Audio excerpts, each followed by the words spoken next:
हमें कुछ करना चाहिए। वो क्या करेंगे? जरूरत है बहुत करारा जवाब देने की।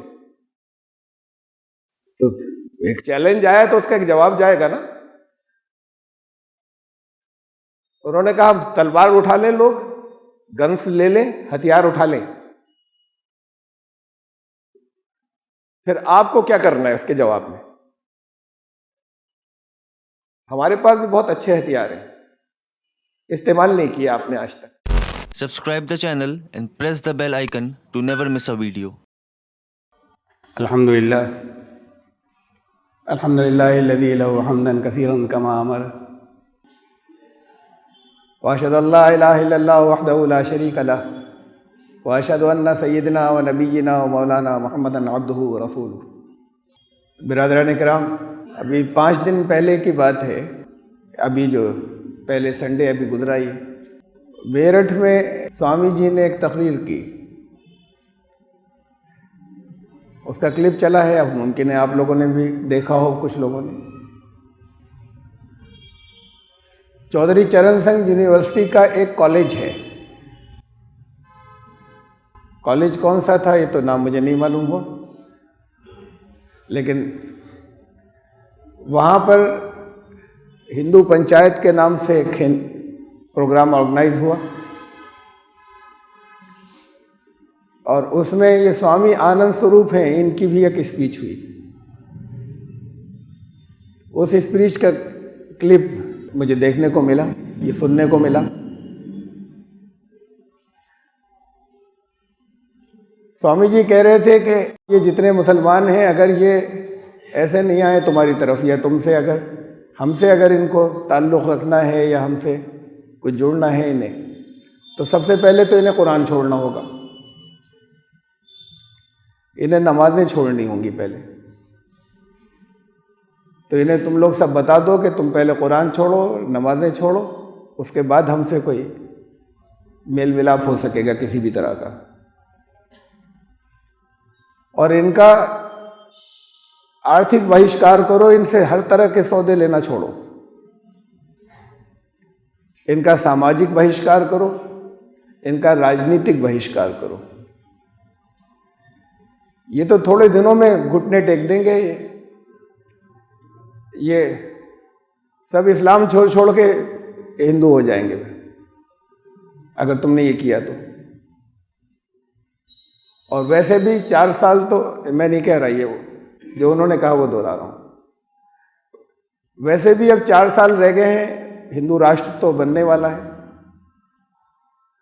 उसमें इनको वोटों का भी अधिकार नहीं रहेगा, जो इधर नहीं आ जाएंगे, जो बच जाएंगे। तो वोट देने का अधिकार भी इनका नहीं रहेगा, इनका और ईसाइयों का।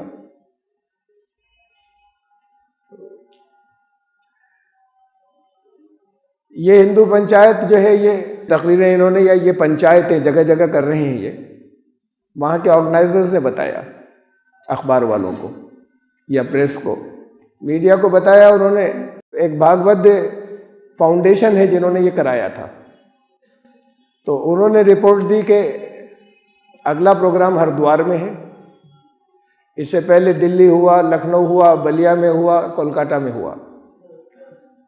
कोलकाता में बड़ी ज़बरदस्त तकरीर उन्होंने की थी और ये डिमांड की थी कि हिंदू राष्ट्र जल्दी लेकर आए। और अब आगे इनको ये पूरे हिंदुस्तान में करना है। अभी कुछ दिनों से इतने जोर शोर से वो पुष्पेंद्र कुलश्रेष्ठ जी जो हैं, वो जैसे निकला करते थे वैसे नहीं निकल रहे हैं। तो ये आए, ये दरअसल और डायरेक्ट वो भी यही बातें कहते थे, जरा दबा कर कहते थे, कुछ साथ में झूठ वूठ मिलाकर, और फिर दरअसल दबा कर कहते थे।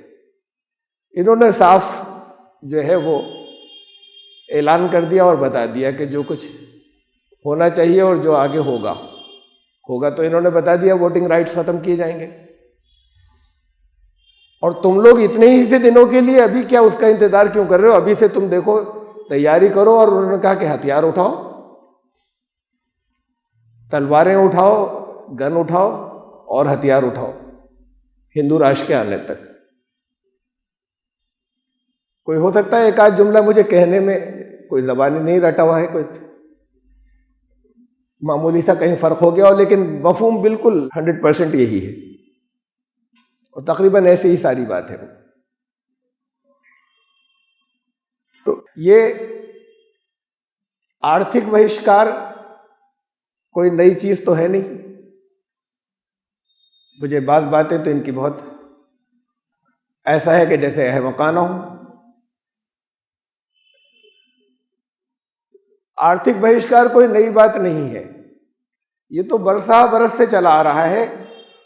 हिंदू जहां कहीं कोई ऑप्शन होता है, मुसलमानों की दुकानों से सौदे नहीं लेते, मुसलमान लेते हैं हिंदू की दुकानों से। ये तो बरसों से चल रहा है, बरसों से किसी ऐलान के साथ में नहीं था, एक मिजाज था, अब इस तरह का ऐलान भी हो रहा है। इस आर्थिक बहिष्कार अगर हो ही जाए तो फायदा होगा, मुसलमानों का काफी फायदा होगा। जब वो समाजी बाइकाट भी कर देंगे, ये बात भी नहीं करनी है, तो फिर मुसलमान जितने हैं वो सब मुसलमानों से लेंगे सौदा।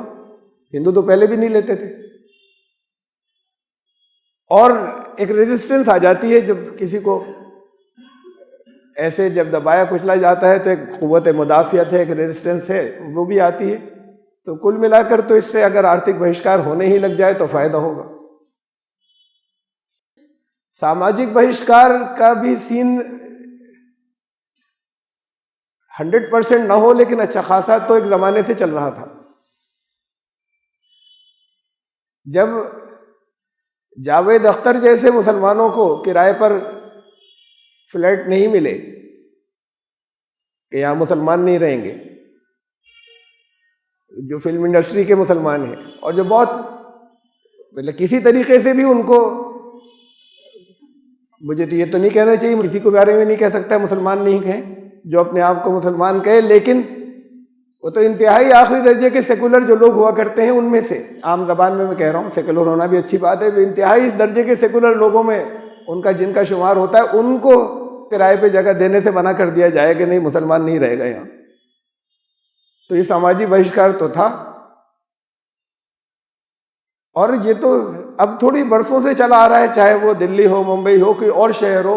बहुत मुश्किल होती है, बड़ी सिफारिशों से बहुत इत्तेफाकिया मुसलमानों को कहीं मिलता है। कोई अगर घर बड़ी तादाद में गैर मुस्लिमों के पास है जो प्रॉपर्टीज है, तो ये किराए पे लेना चाहें तो बहुत मुश्किल से मिलता है। अब ये तो बरसों से चली आ रही है बात, आमतौर से नहीं देते। तो सामाजिक बहिष्कार भी किसी न किसी हद तक, तो उसे 100% पूरा न कहें, चल ही रहा था। और राजनीतिक बहिष्कार भी सबको मालूम है कि जितनी हिंदू राइटिस्ट पार्टियां हैं, उन्होंने मुसलमानों को टिकट देना बिल्कुल खत्म कर दिया टोटल, कि हम सिर्फ हिंदुओं के वोटों पे दिखाएंगे जीतकर। तो आर्थिक बहिष्कार भी 100% ना हो, लेकिन अच्छा खासा एक इफेक्टिव आर्थिक बहिष्कार देखा, राजनीतिक बहिष्कार। अब ये ऐलान करने के बाद आए कुछ और मोबिलाइज हो जाए तो इससे कुछ फायदा ही होगा। ऐसा तो है नहीं कि टिकट देना शुरू कर देंगे, ये खत्म हो जाएगा आर्थिक बहिष्कार, ये राजनीतिक। इस मोबिलाइजेशन से कुछ और ये फायदा ही है। लेकिन हो सकता है कि जैसा मैंने कह दिया ना कि बड़ी बेवकूफ़ी की थी बात है, इतने बेवकूफ़ी के ना हो, इसलिए कि उन्होंने ये कहा कि ये जो पंचायत है, इसका जो उद्देश्य है, जो मकसद है, वो हिंदुओं को मुत्तहिद करना है, उनको यूनाइट करना है। इसमें तो जितना वो जो कुछ भी करना चाहते हैं, इसमें तो उनको कुछ ना कुछ इस तरह की बातें करके मिलेगी कामयाबी। मकसद सिर्फ यही है। तो एक होता है भड़काना, तो बहुत आसान होता है ना, और ये भी उन्हें मालूम है कि कोई छूने वाला नहीं। कहीं अगर कोई FIR वगैरह हो भी गई, पुलिस ने कोई इंक्वायरी कर ली, तो बस वो अखबारों के लिए होगी, उसके बाद उन्हें मालूम है होना नहीं कुछ। लेकिन मैं आपसे ये कह रहा हूं कि मैं कितने दिनों से ये बातें कहता आया हूं, मैं कब से कह रहा हूं, और सिर्फ आपकी बात नहीं है, तो बात दूर तक जा रही है। मैं कब से कह रहा हूं और उस पर यकीन नहीं करते लोग।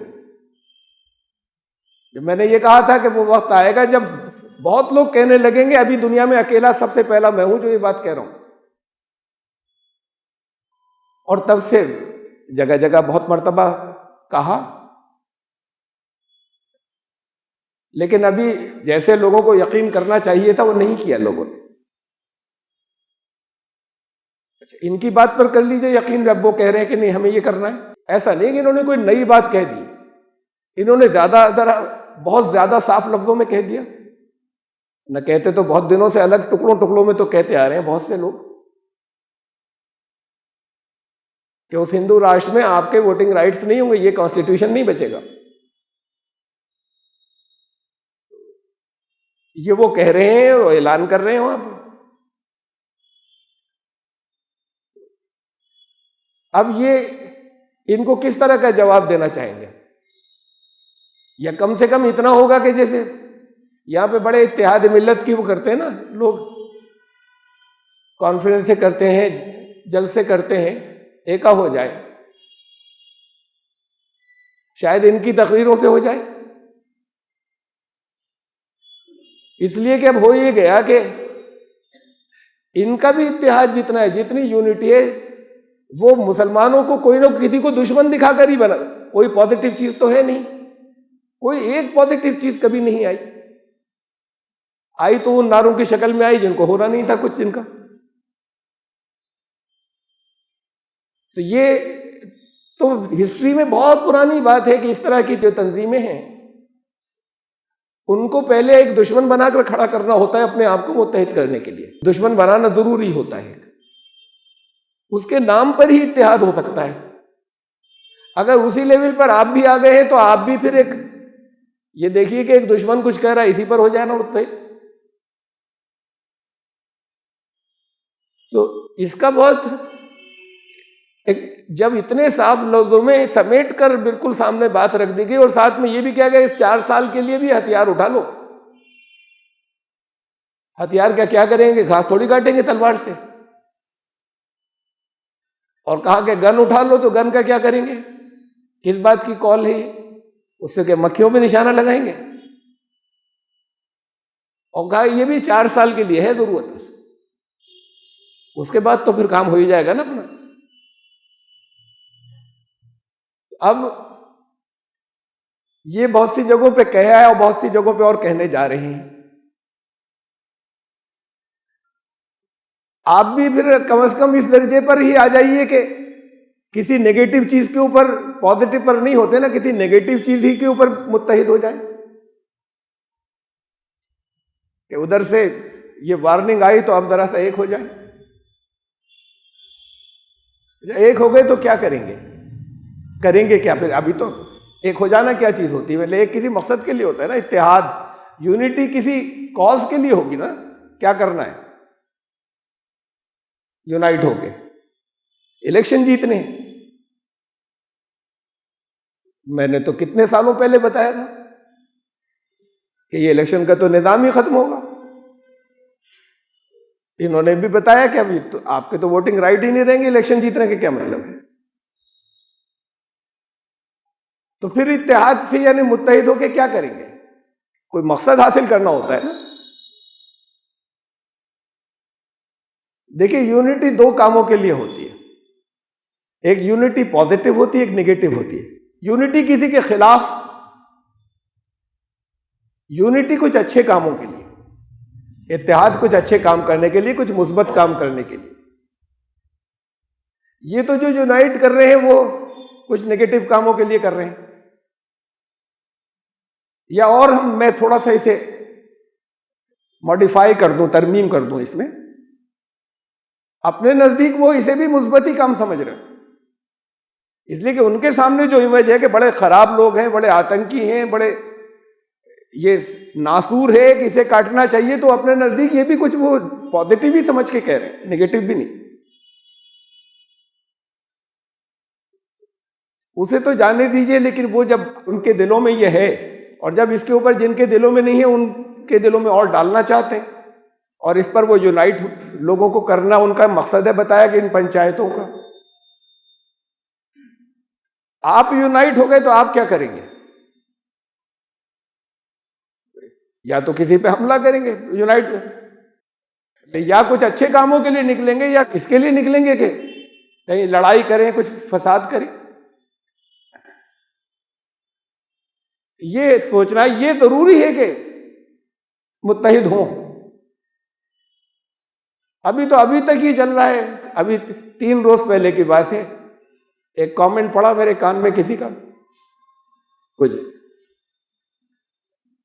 तस्करा था एक रिश्ते का, तो उन्होंने शादी की थी काफी अरसे पहले, तो उनके बहनोई की बात आई कान में कि हम तो उस रिश्ते को नाजायज मानते हैं, हम बरेलवी, वो वहां भी ये शादी कैसी। तो अभी तो इत्तेहाद का ये आलम है। तो और ये 3 साल पहले जो इनके अच्छे बड़े थिंकर हैं, एक उन्होंने कहा था कि ये मुसलमानों की बातों का नोटिस मत लिया करें, कहीं कोई कुछ बातें करता है, कोई तकरीर कर देता है, परेशान में इनसे अपनी पॉलिसी इन्हें देखकर मत बनाओ, तुम्हें जो करना है उधर चलो बस। इसलिए कि ये तो इतने टुकड़ों में बटे हुए हैं कि ये जरूरत ही नहीं इनसे परेशान होने की, और ये इनको एक होना नहीं।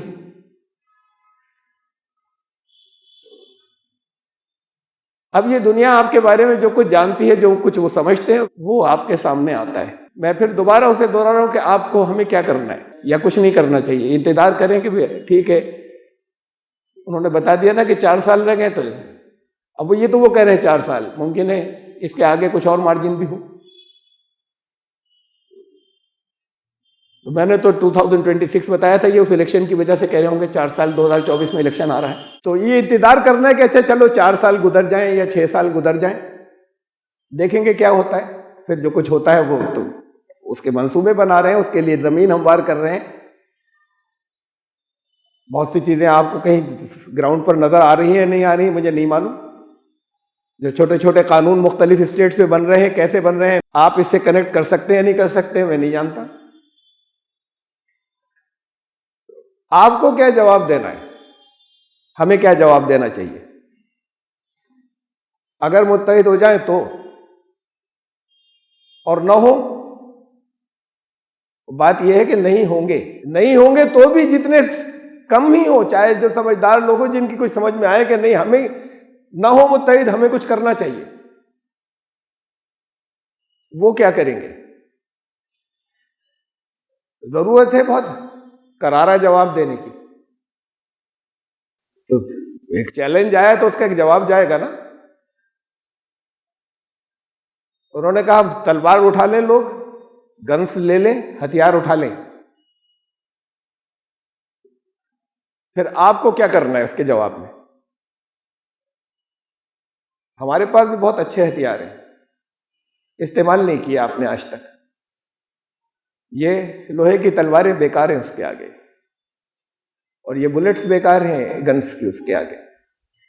ये कह रहे हैं कि कुरान को छोड़ना होगा। आपका जवाब ये हो कि अब कुरान को पकड़कर दिखाइए, वाकई छोड़े हुए तो हैं, तो समझ रहे हैं कि ये जगह जगह ये देखिए इनकी आवाजें आती हैं, तकरीरों की, नमाज में आवाजें आती हैं, किरत के मुकाबलों की आवाजें आती हैं, तो ये समझ रहे हैं कि कुरान से जुड़े हुए। तो इसलिए उन्होंने कहा कुरान को छोड़ना होगा। जब उनका ये कह रहे हैं छोड़ना होगा, तो जवाब हमारा ये होगा कि कुरान को पकड़ के दिखाइए। अब खाली वो किरत के मुकाबले न रहें, अब उन लोगों को हटाइए दरमियान से जो कहते हैं कि ना खबरदार ये खाली अरबी पढ़ने के अलावा मत करना कुरान का कुछ, उन्हें हटाइए।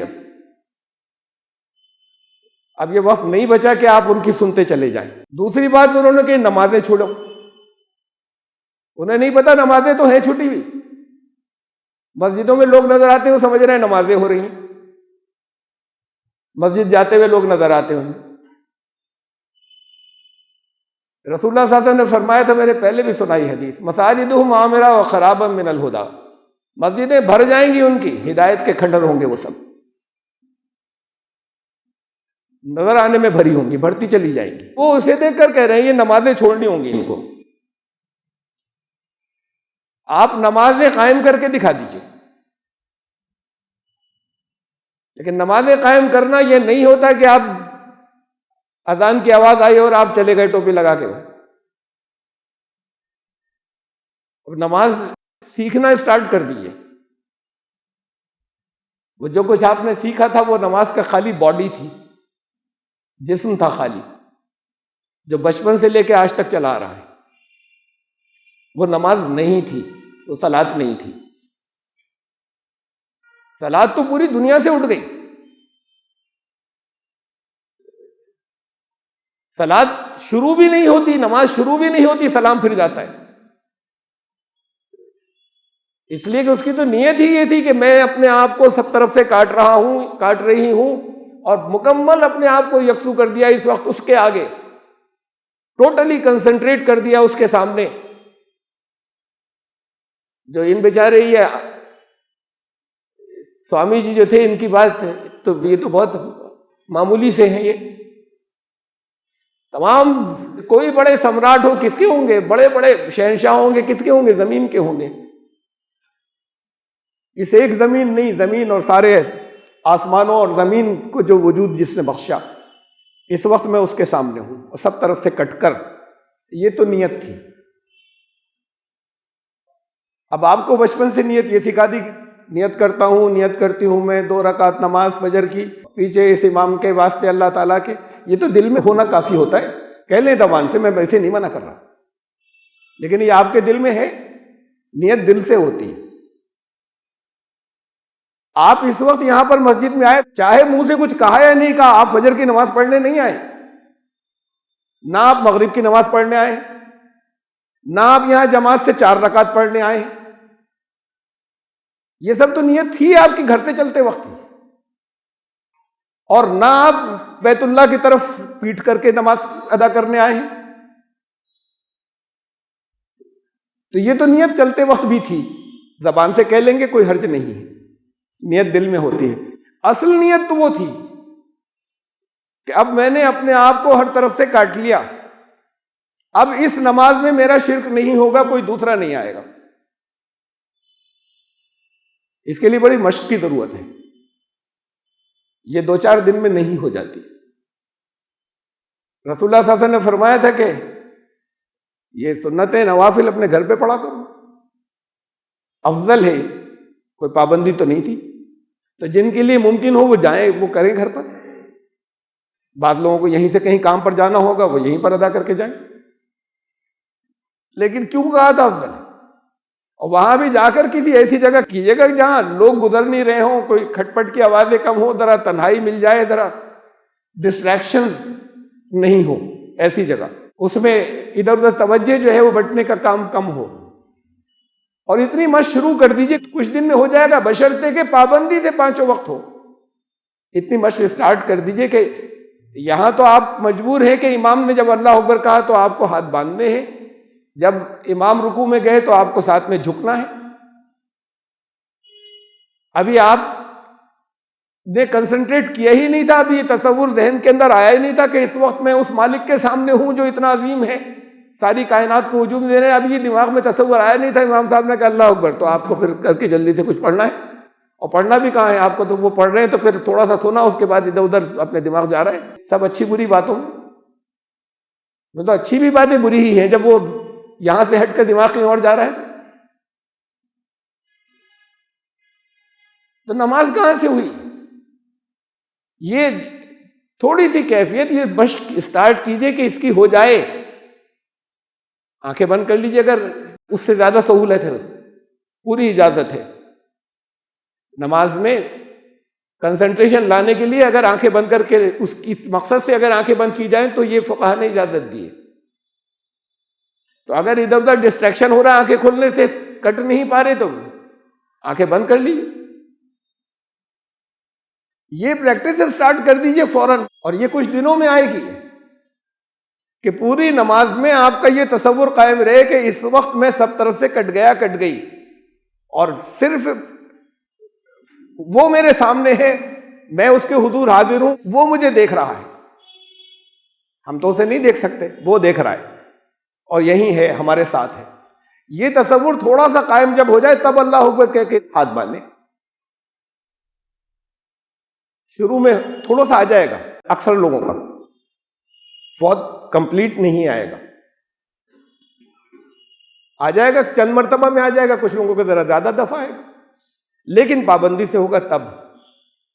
ऐसे नहीं कि बस गंडेदार हो के आज इस वक्त कर लिया और फिर कल एक दफा कर लेंगे, 5-6 दिन बाद फिर अगर याद आया तो कर लेंगे एक बार। जब ये मश्क हो जाएगी तो फिर उसके बाद वो रहेगा, पूरी नमाज में बाकी रहे तब नमाज हुई पूरी। और नमाज में आपने अपनी दुश्मनियां निकालनी शुरू की, नमाज में अपने मुकदमे लड़ने शुरू किए, आपने नमाज में अपने कारोबार स्टार्ट किए। यहां तो इमाम साहब के साथ झुक रहे हैं और खड़े हो रहे हैं और चल रहे हैं। सचमुच इंसान तो उस जगह होता है जहां उसका जहन होता है। कोई बहुत इंटरेस्टिंग नॉवेल पढ़ रहे हैं, कोई बहुत इंटरेस्टिंग सीरियल देख रहे हैं, टीवी सीरियल, कोई करीब आके कुछ कहते हैं, सुनाई नहीं देता। जब उसमें खो जाते हैं तो आवाज ही नहीं आती। कोई सामने से गुजर गया, नजर नहीं आया, आंखें खुली थी। ये होता है कट होना। तो अपनी दिलचस्पी हो गई जरा सी देर में ही, तो आप करते ही चले आए आज बचपन से कि अपनी दिलचस्पियों के लिए सब तरफ से कट जाते हैं। यहां ये जरा सा मुश्किल हो रहा है, सब तरफ से कटना और उस एक पर कंसंट्रेट करना। इसकी मशक कीजिए, हो जाएगा। थोड़ा कम भी हुआ, कम दर्जे का भी हुआ, 25% भी हुआ तो नमाज शुरू हो गई आपकी। ये तो शुरू भी नहीं होती, सलाम फिर जाता है।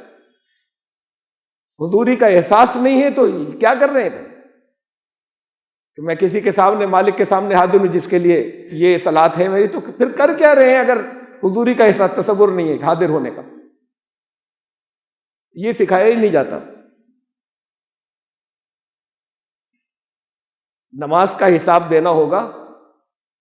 कोई बच्चों को अगर बचपन में इंतकाल हो जाए तो उनको हिसाब नहीं देना है।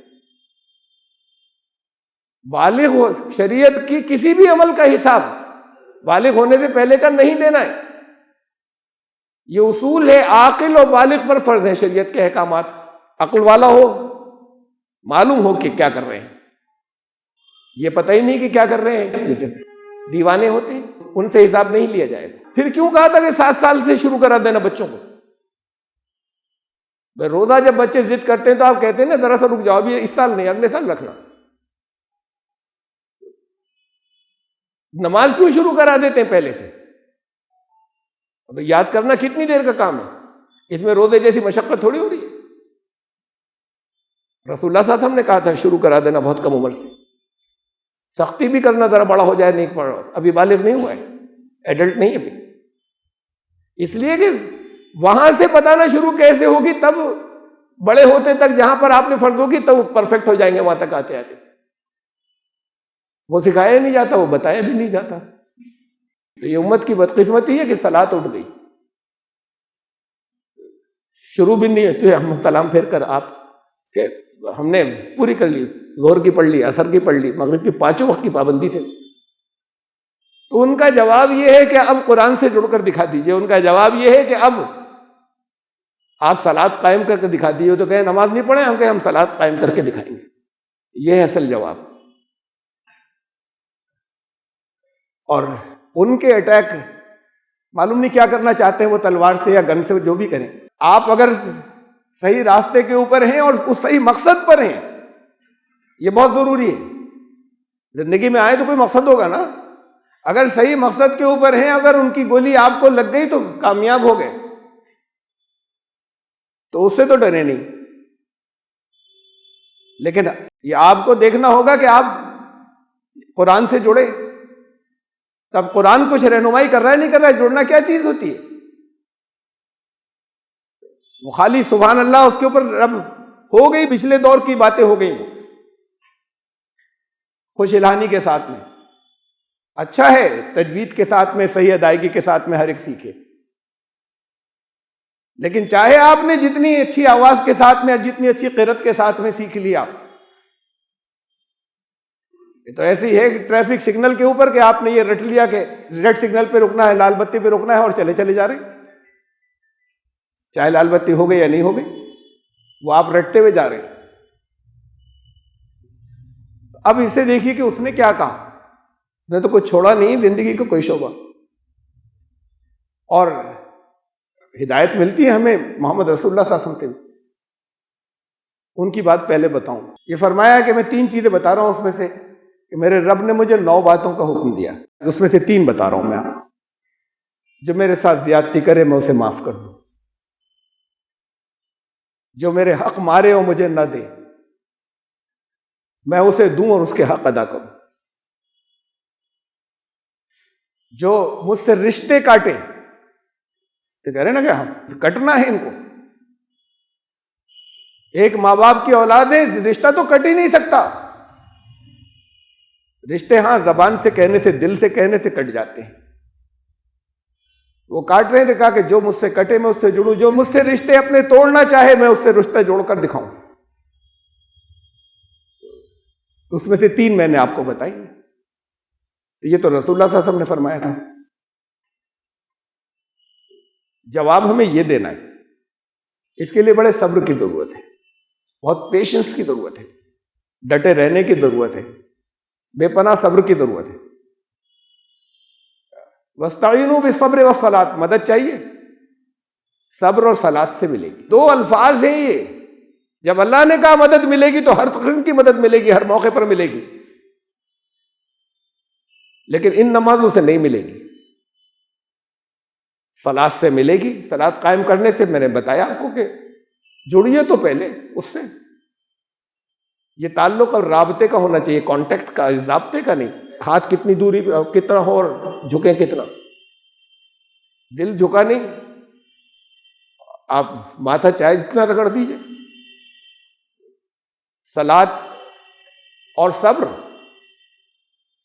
मैंने बताया है कई मरतबा, सब्र का मतलब ये नहीं है कुरान की या अरबी की ज़बान में जो हम उर्दू में बोलते हैं सब्र,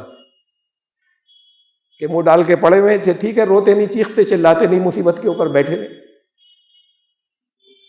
सब्र का मतलब है डट जाना, हालात को फेस करना, मुकाबला करना और किसी मौके पर कहीं हिम्मत नहीं हारना। ये 2 चीजें हो, सब्र और सलात, मदद आएगी अल्लाह की।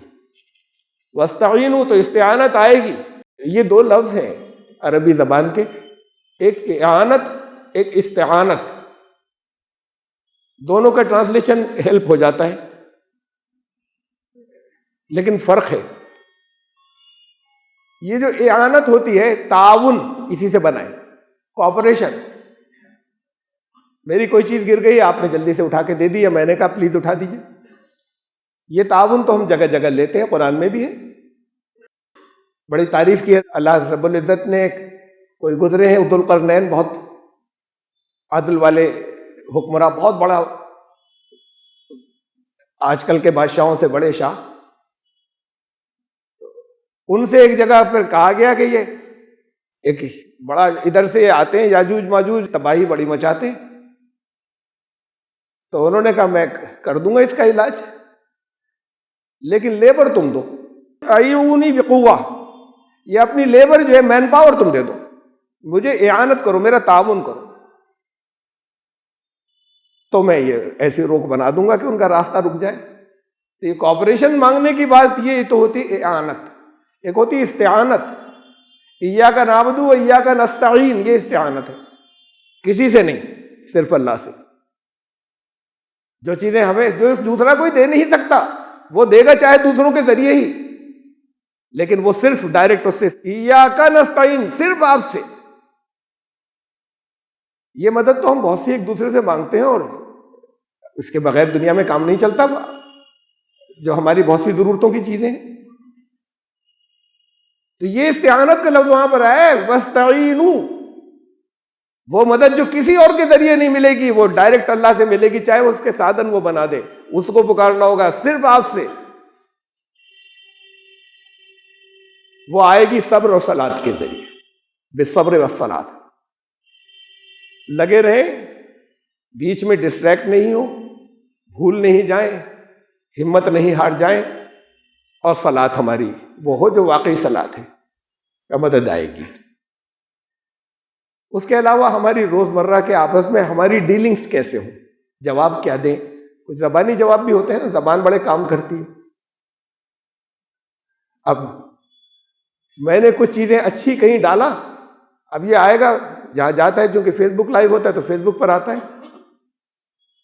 सब नहीं, बड़े अच्छे अच्छे लोग हैं इसमें, लेकिन बहुत से जो है वो फौरन ही उन्हें मालूम होता है किस वक्त होता है ये, वो आ जाते हैं गालियां देने के लिए उस पेज पर। वो शुरू कर देते हैं, खूब गालियां देनी शुरू कर देते हैं। ये उनका काम है। टीम तो मेरे पास भी है अच्छी, कम से कम इस दर्जे की तो है ही, किसी एक जगह को संभाल ले, एक पेज को, तो वो उससे 10 गुनी दे सकते, इतनी नहीं दे पाएंगे वो। जब तक अपनी सारी कुव्वत यही नहीं लगा देंगे, सारी यहाँ लगाएंगे नहीं। अभी उनको बहुत काम है, ये एजुटेशन भी है किसानों का, और फिर जगह जगह अपोजिशन से निपटना है, कहीं कहीं इलेक्शन भी आ रहे हैं, तो इनको तो बहुत काम है। टुकड़े टुकड़े, एक टुकड़ा इधर को लगा देते हैं।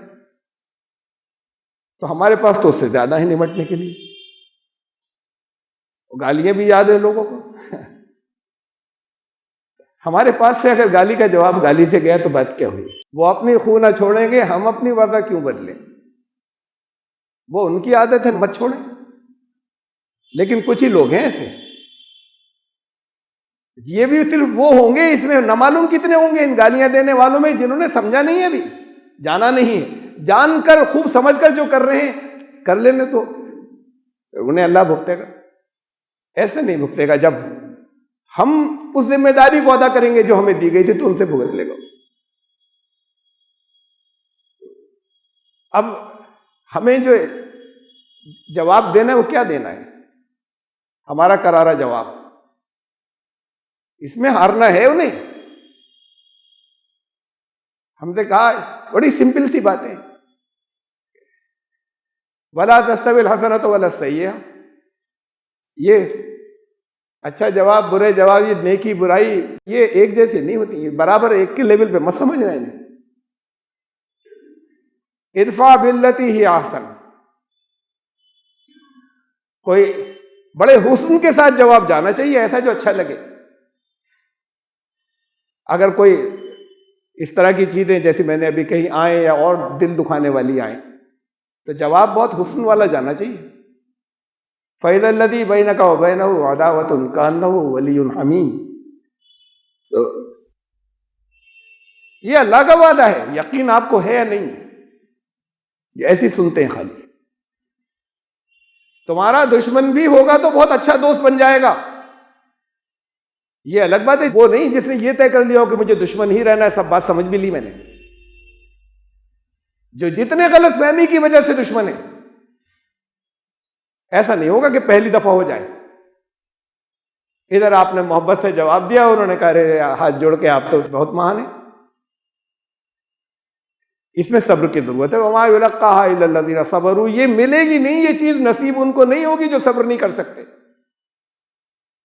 जो लगातार इस्तिकामत इख्तियार नहीं कर सकते, डटे नहीं रह सकते। वमा युलक्काहा इल्ला ज़ू हज़्ज़िन अज़ीम, और बहुत नसीब वाले होंगे उस पर बर्दाश्त करके लगे रहेंगे, इसी बात पर लगे रहेंगे कि नहीं हमें हुस्न के साथ जवाब देना है। वो बड़े नसीब वाले लोग हैं जो इतना कर सके बर्दाश्त, जितने दिन तक वो ऐसा करेंगे। और शैतान अगर बीच में उकसाएगा, कहा इसके बाद का शैतान उकसाएगा बीच बीच में, और बड़े खास हथियारों से उकसाएगा अपने। वइम्मा यंज़गन्नका मिन शैतानिन नज़ग़ फ़स्तइज़ बिल्लाह, तो उसको दे देना धक्का, अल्लाह की पनाह चाह। और इस रास्ते पे रहना। तो जब ये अल्लाह का वादा है कि तुम्हारे दोस्त बनेंगे, अच्छे दोस्त बनेंगे, वलीयुन हमीम, लेकिन वो जो बुरा कह रहे या बुरा समझ रहे, उसके पीछे एक लंबा रिकॉर्ड है जिस वजह से कह रहे हैं। दोनों बातों का, कुछ गलतियों का, कुछ गलत फहमियों का। गलतियों का तो चलिए ठीक है, गलत फहमियों का क्यों है? इसलिए कि पहुंचे नहीं उन तक। बताया कब? ये किया भी नहीं, सलूक भी नहीं।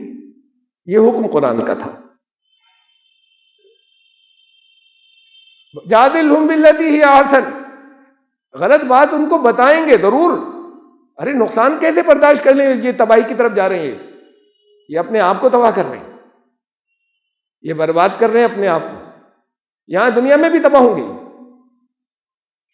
कौमों के फैसले ऐसे नहीं होते 5 साल में, 2 साल में, 4 साल में, लेकिन ये अपनी तबाही की तरफ बढ़ रहे हैं। पूरी कौम की मेंटेलिटी, बच्चों की मेंटेलिटी बदल रही है। ये नफरतें इनकी घरों में निकलेंगी, गुंडागर्दियां घरों में निकलेंगी, माँ बाप से निकलेंगी। तो कल्चर बदल रहे पूरा। हमें बचाना है, ये जिम्मेदारी है। आप इसीलिए आए थे कि बचाएंगे। खैर उम्मत तभी थे, वरना खैर उम्मत नहीं। ये तबाह ये हो रहे हैं। इसका दर्द होना चाहिए कि तबाही की तरफ जा रहे हैं, क्या कर रहे हैं, और समझ में नहीं आ कहेंगे ये डर रहे हैं हमसे। डरते होंगे कुछ लोग, आप नहीं डरेंगे, लेकिन कोशिश तो यही करेंगे, और फिर वो भी करेंगे मोहब्बत से, हो गए समझेंगे ये डर के हमारी चापलूसी कर रहे हैं। वो अल्लाह की रजा की बात है कि उसके बंदों को हम बचाना चाहते हैं तबाही से। तो ये वादा है कि वो तुम्हारे दोस्त बनेंगे, लेकिन जब किसी की खैरखाई, अच्छाई, भलाई चाहोगे जब ही तो बनेंगे ना। किसी को ये मालूम हो कि कुछ तो सचमुच कुछ लोगों ने किया है कि हमारी खैरखाई नहीं की, तो कहते हैं ये काफिर हैं, इनकी गर्दनें उड़ा देना जहां मिले। ये तो उनको सिखाया गया है कि कुरान में ये लिखा है, इसीलिए तो कह रहे हैं कुरान हटा लो इनसे। और उन्हें भी यही सिखाया गया है जो मारते हैं गर्दनें, कि कुरान में ये लिखा है। भाई यही ट्रेनिंग उन्हें भी दी गई है कि कुरान में ये लिखा है कि गर्दनें मार देना। अब आपको बताना है काफिर किसे कहते हैं, आपको काफिर का मतलब बताना है। क्यों नहीं पहुंचा अब तक? जिन्हें जब नमाज के माने नहीं पहुंचे लोगों तक, तो काफिर का मतलब कैसे पहुंच जाएगा? आप लोग तो सब जानते, ये पहुंचाना है आपको, उनको नुकसान से बचाना है। वो किए चले जाएंगे, ये हर एक, आप किसी की भलाई करेंगे उसकी ये समझ में आ जाएगा भलाई कर रहा है। अभी तो कुछ दिनों तो उसको वो समझेंगे, कोई पॉलिसी समझेंगे, कोई सियासत समझेंगे, कोई एक्टिंग समझेंगे। तो जब लगातार कुछ गलतियां थी, उन गलतियों की माफी मांगनी होगी, किसी से डरकर नहीं। गलती की माफी मांगना बहुत बहादुरी का काम होता है, और निकलती नहीं जबान से, ये सॉरी लफ्ज नहीं निकलता। बहुत बहादुरी का काम होता है, बहुत हिम्मत का, ये हर एक के बस की बात नहीं। तो गलती तो सचमुच जो हुई उसकी माफी मांगे, लेकिन गलतफहमियां क्यों हुई? वो भी इसलिए हुई कि पहुंचे नहीं और बताया नहीं। तो फिर अब ये गलतफहमियां दूर करनी, जो सदियों की गलतफहमियां हैं, जो वो चंद लम्हों में थोड़ी हो जाएंगी जल्दी जब हक है, लेकिन लगे रहना होगा। ना आए सारे, न सब मुत्तहिद हो इसके ऊपर, थोड़े से भी लोग करेंगे तो हो जाएगा। तो असल में तो ये होगा जवाब, मुंह तोड़ जवाब है। किसी मौके पर उलझना नहीं है, किसी मौके पर पेशेंस नहीं खोनी है अपनी, और जवाब दिए चले जाना है बुराई का भलाई से। कहा कि जादिलहुम बिल्लती हिय अहसन, उनको समझाना जरूर है कि वो अपने आप को तबाह ना करे, लेकिन वो भी एहसन तरीके से, ऐसे कि अच्छा लगे। तरीका भी यही होगा समझाने का।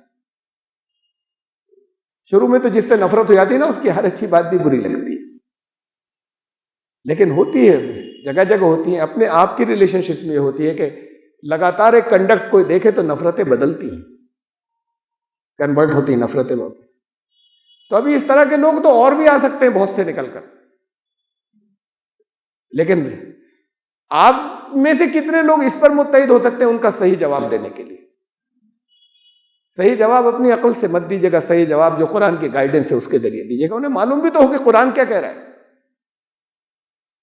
एक पहले भी मैंने सुनाया था, मैं छोटा सा, आपको कुछ लोग नहीं होंगे तो इसलिए मैं याद दिला दूं। बहुत पुरानी बात है, एक पादरी साहब आए थे मेरे पास, थोड़ी सी देर के लिए आए थे। उन्होंने कहा बाहर से यहाँ पे ड्रॉप किया मैंने स्टेशन पे आपसे मिलने के लिए, बस अगली ट्रेन पकड़ूंगा और सिर्फ आधा घंटा है मेरे पास। कुछ बातें हुई, मैं दरमियान में यहाँ नहीं दोहरा रहा पूरी। तो बहुत उससे वो जो हुई, मैंने तो बहुत कम कही, उन्होंने ज्यादा कही थी, लेकिन जो बहुत कम कही वो उनको अच्छी लगी।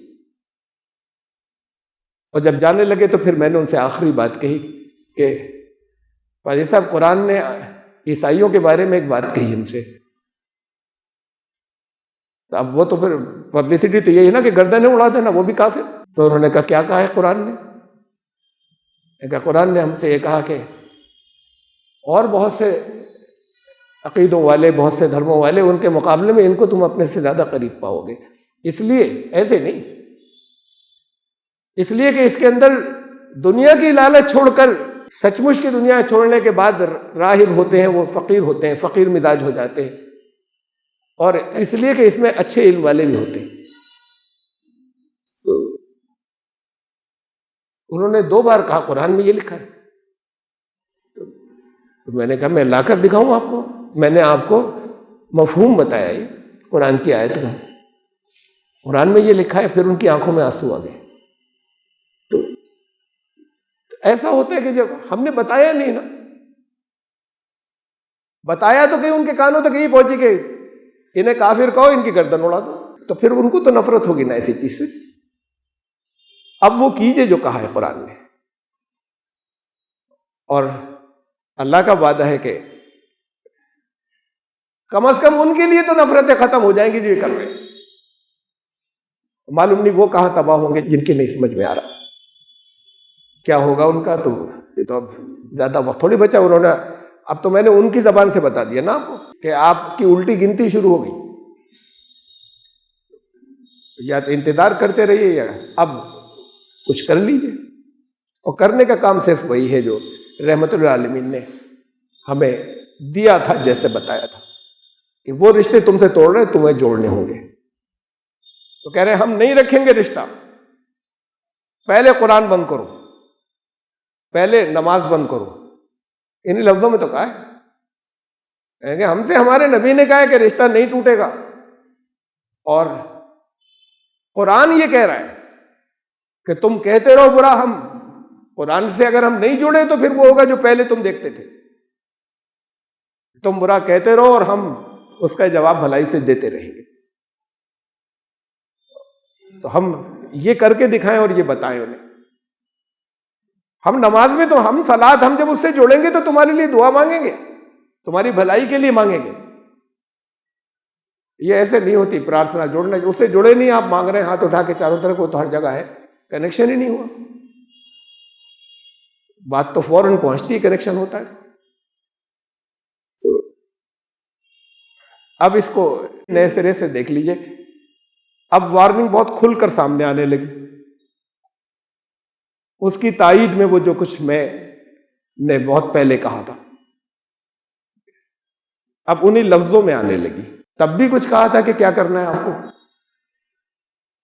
बहुत मुख्तसर सा उसका जरा सा खुलासा इस वक्त दोहरा दिया कि क्या करना है। मुकाबला करना है ना, मुकाबले में हारना नहीं, जीतना है। और ये जीत ऐसी होती है कि कोई दूसरा नहीं हारे, मुकाबले में हारे तो मैं हार गया, वो जीत गए। ये जीत तो ऐसी जीत है कि वो भी जीते और हम भी जीते। तो हमें तो ये नुस्खा दिया है इसके अंदर। तो हमारा इत्तेहाद किसी के खिलाफ नहीं होना चाहिए, हमारी यूनिटी तो हो, यूनिटी किसी के अगेंस्ट नहीं, यूनिटी उनकी भलाई के लिए और उनकी खैर ख्वाही के लिए। अल्लाह ताला आपको इस पर मुत्तहिद कर दे और यूनाइट कर दे। वो वहां पर अपने समाज को मुत्तहिद कर रहे हैं नफरत के लिए, आप इसके ऊपर मुत्तहिद हो जाए मोहब्बत का सलूक करके दिखाने के लिए। इंशाअल्लाह होगा वही जो अल्लाह ने फरमाया अपने कलाम में, रिजल्ट वही निकलेगा अगर आपका ईमान है तो। अल्लाह ताला तौफीक अता फरमाए समझने की भी और अमल करने की। बारकल्लाहु लना व लकुम फ़िल क़ुरआनिल अज़ीम इन्नहु तआला जवादुन करीमुन मलिकुल बर्र।